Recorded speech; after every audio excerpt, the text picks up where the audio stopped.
Masih di Startup Clinic, kita masih ngobrol barengan sama Mas Arpi, founder dari Luar Kampus. Dan untuk Anda yang sekarang mungkin pegang HP, kalau mau langsung cari informasinya juga, bisa langsung di-follow luarkampus.id.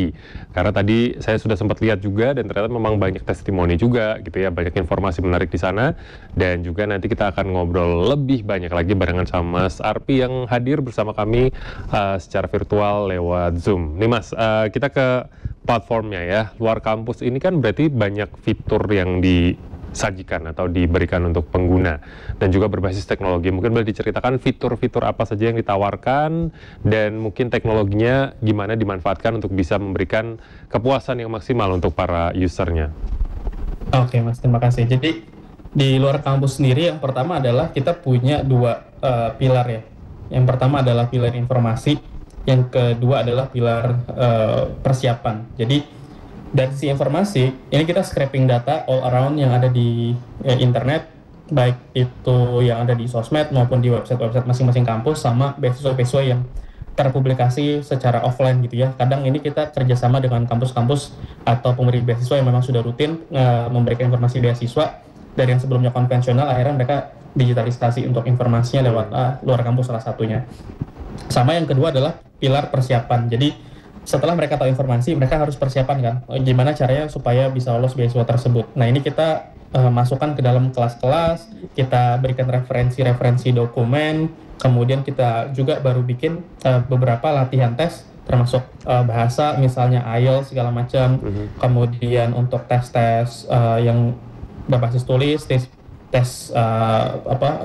psikometri, tes potensi akademik, tes wawasan kebangsaan, dan lain sebagainya. Ini kita udah sedang kembangkan juga. Jadi kalau secara fitur, yang pertama dari segi informasi kita punya namanya rekomendasi beasiswa.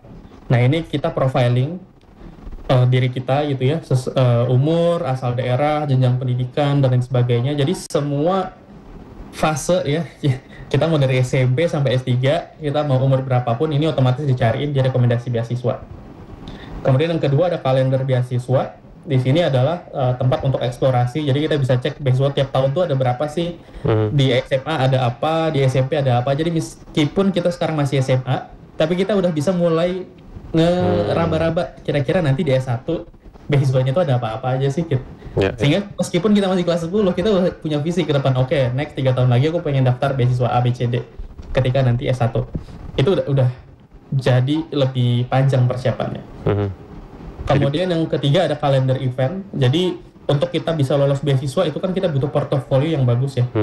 Nah, salah satu kendalanya banyak orang nggak tahu mau ngapain untuk ngembangkan portofolionya. Nah, kita udah sediain kalender event untuk mereka daftar program-program pelatihan, program-program lomba atau conference dan lain sebagainya lah, untuk mereka bisa meningkatkan portofolio. Dan kita sudah kurasikan ini lomba-lomba, program-program, pelatihan-pelatihan yang kalau mereka dapat sertifikasinya itu akan memperbesar potensi lolosnya, yang memang secara penilaian bobotnya sangat besar gitu.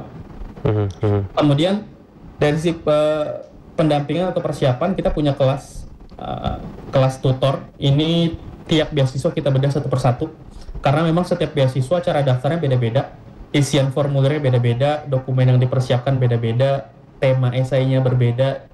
Jadi kita mesti bedah satu persatu. Itu udah diajarin semuanya. Jadi komplit referensi esai dari alumni sebelumnya seperti apa gitu ya. Kemudian ada juga referensi dokumen. Jadi kita punya referensi dokumen-dokumen, misal contoh surat rekomendasi dari yang udah lolos seperti apa, contoh esai dari yang sudah lolos seperti apa, kemudian misal contoh karya tulis ilmiah dari yang sudah lolos seperti apa, dan lain sebagainya. Jadi semua dokumen-dokumen untuk kebutuhan beasiswa itu referensinya dari situ. Jadi kita tahu, oh esai yang bagus itu seperti ini ya, oh CV yang bagus yang udah lolos tuh kayak begini ya. Jadi kita bisa merefleksi ke diri kita, tinggal kita nyesuaiin dengan substansi dari diri kita. Bisa kita punya pengalaman apa ya, tinggal dicantumin aja. Tapi formatnya, cara penulisannya, stylenya semuanya udah ada referensinya. Kemudian yang sekarang kita juga baru, yang berikutnya ada forum. Nah, forum ini adalah tempat mereka bisa diskusi. Kadang Mas, ada hal-hal sepele yang nggak ada nih di ketentuan beasiswa, tapi ini cukup krusial. Misal sesederhana, nulis esainya ini pakai bahasa Indonesia atau bahasa Inggris ya? Oke. Temanya udah ada gitu. Tapi kadang nggak di cantumin penulisannya seperti apa. Misal ternyata esainya dua-duanya bisa gitu kan, tapi mana yang bobotnya lebih tinggi kayak gitu. Ada yang seperti itu. Atau misalnya apalagi, dokumen ikut lomba tuh apakah yang cuma yang menang aja apa yang peserta aja? Untuk beasiswa-beasiswa tertentu yang peserta nggak masalah, tapi untuk beasiswa yang lain hanya yang menang aja misalnya kayak gitu. Nah itu nggak ada di bagian ketentuan, hanya sertifikat prestasi misalnya yang ditulis di ketentuan. Nah ini yang biasanya hal-hal minor tapi kadang bisa merubah hasil akhir gitu ya. Jadi ini yang juga tidak kalah penting. Nah yang kita sekarang lagi kembangkan itu adalah untuk persiapan tesnya. Jadi termasuk IELTS, ini kita lagi bikinin personalized learning yang self learning, belajar mandiri tapi udah dipersonalisasi.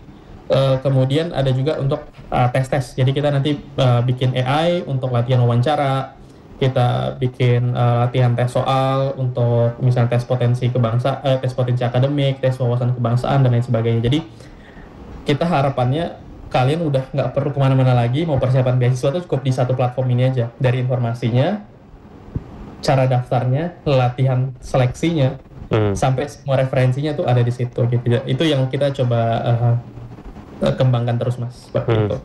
Nah dari sekian banyak fitur yang disediakan oleh luar kampus gitu ya, bagaimana menentukan fitur-fitur mana yang akhirnya fitur A misalnya akan kita kembangkan, kita explore lagi dan mungkin ada fitur yang dimunculkan atau bahkan mungkin ada fitur yang akhirnya ini sudah tidak relevan dan kita turunkan atau kita hilangkan. Gimana Mas menentukannya?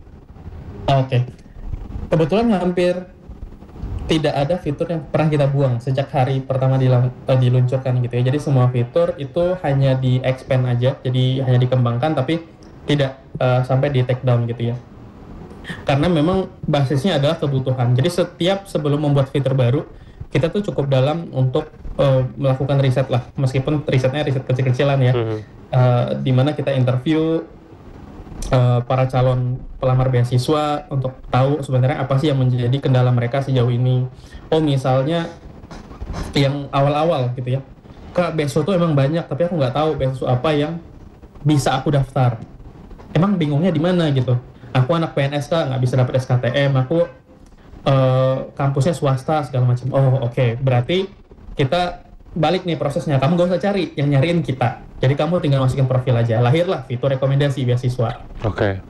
Ada juga yang ternyata dari SMA, dari SMP bahkan, Kak, aku punya anak, aku pengen mereka bisa persiapan buat beasiswa nanti ketika S1 gitu ya. Tapi kan kejauhan, nggak apa-apa Kak, aku biar tahu aja dulu nanti S1 tuh kebutuhannya seperti apa sih supaya bangun portofolionya emang dari SMP SMA aja gitu biar lebih enteng gitu kan. Ya udah lahirlah fitur kalender beasiswa. Jadi mereka bisa eksplorasi dulu beasiswa di seluruh dunia di semua jenjang pendidikan. Jadi bisa tahu. Terus apa lagi? Udah dapat linknya nih segala macam. Kak, aku udah tahu nih besok aku mau daftar, tapi pas aku buka kok aku bingung ya.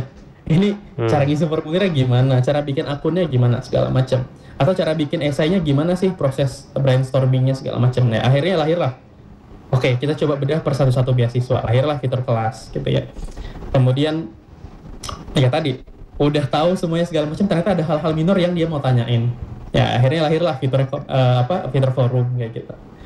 Kemudian ada lagi ternyata seiring berjalannya waktu beasiswa A punya tes seperti ini, beasiswa B ternyata ada tesnya lagi seperti ini. Gimana ya caranya biar lebih efisien gitu untuk mereka persiapan gitu kan. Ya udah akhirnya kita coba sekarang lagi kembangin untuk fitur-fitur pelatihan untuk tes-tes tersebut. Jadi memang kita selalu berusaha untuk memberikan fitur-fitur yang memang sesuai dengan kebutuhan untuk persiapan beasiswa. Meskipun ya balik lagi dengan awal ya, tidak semua orang tahu apa kebutuhannya, tapi ya itu memang tantangan dari kita sih untuk kita terus menggali sampai tahu apa sebenarnya yang mereka butuhkan dan lahirlah fitur-fitur baru gitu. Makanya kita tidak agresif Mas. Misal tahun lalu yang kita bikin 3 fitur gitu kan. Tahun ini 1 aja. Tahun depan baru ada 2 gitu. Jadi tidak agresif untuk bikin sebanyak-banyaknya fitur gitu. Tapi coba lebih dalam menggali kebutuhan sampai kita tahu benar kebutuhannya apa, baru kita eksekusi seperti itu. Jadi lebih efektif ya Mas, yang nggak ada fitur yang kayak sekedar dimunculkan aja, tapi ketika membuat ada fitur baru atau dikembangkan memang sesuai dengan kebutuhan usernya ya. Jadi bisa nyampe gitu ya Mas ya. Nah ini kalau misalnya dari segi fitur, kemudian layanan kan ada beberapa layanan yang gratis dan mungkin ada yang berbayar juga nah Mas. Nah kalau untuk layanan berbayarnya, gimana menentukan layanan itu berbayar, kemudian kalau nggak salah yang konsultasi ini berbayar ya Mas ya? Betul. Nah, itu gimana menentukannya? Susah nih kalau kita ngobrol sama orang terus apakah hitungannya per jam atau tergantung materi yang diobrolkan atau seperti apa? Kalau di luar kampus kita memang balik lagi Mas, menyesuaikan dengan audiensnya gitu ya. Dan kita sadar betul memang audiens pelajar dan mahasiswa itu sebenarnya quote unquote gitu ya, secara material itu tidak signifikan lah jumlahnya gitu ya. Makanya kita bikin paketnya itu satu aja Mas, satu paket membership namanya.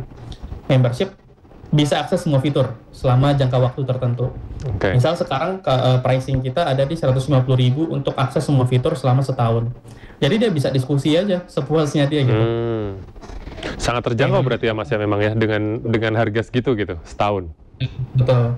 Jadi kalau apa ya? Kalau masih ngeluh sih sebenarnya kebangetan gitu ya, karena udah sebegitunya dari awal sampai akhir semuanya di provide gitu ya, dan cuma 150.000 setahun gitu, berarti kan sebulan cuma belasan ribu. Kayaknya lebih banyak pengeluaran kita bayar parkir ya daripada bayar itu ya.